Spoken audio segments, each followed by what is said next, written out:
গরু কি আজকে বিয়া? না, তাহলে গরুরে মালা দিয়ে তো সাজিয়েছে কে? গরুরে কোরবানি দেওয়ার জন্য সাজাইছে।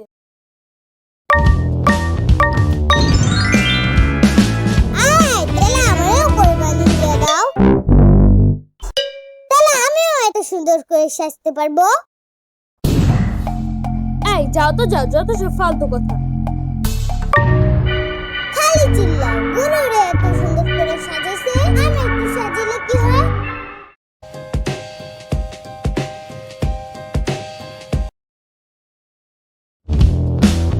জানেন ভাবি, আঙ্গু আজকে না গরু আনতেছে।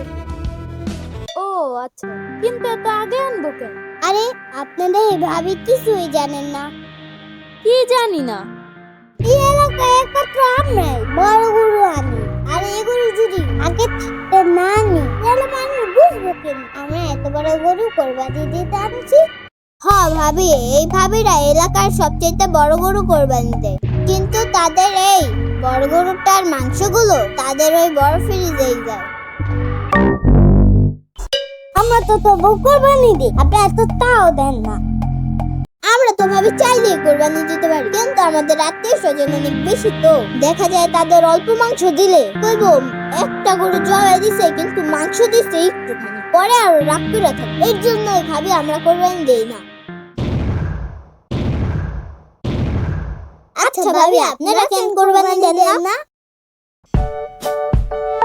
ভাবি, আমাদের এখনো কোরবানি দেওয়ার তৌফিক হয়নি, এর জন্যই দেই না। আর শুনেন, কোরবানি হচ্ছে আল্লাহর সন্তুষ্টি লাভের জন্য দেওয়া হয়। কে কত বড় গরু দিল তার জন্য না, আর কোন আত্মীয় স্বজন কি বললো তার জন্যও না। আপনার সামর্থ্য যতটুকুই হবে ততটুকুই আপনি দিবেন। কে রাগ করলো না করলো তা তো আপনার দেখার বিষয় না।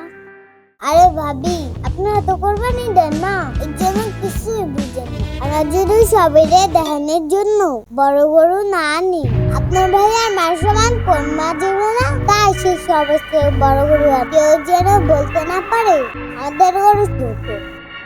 তাইলে তো ভাবি, এটা পশুর কোরবানি না বইলা বলা উচিত পশুর প্রতিযোগিতা।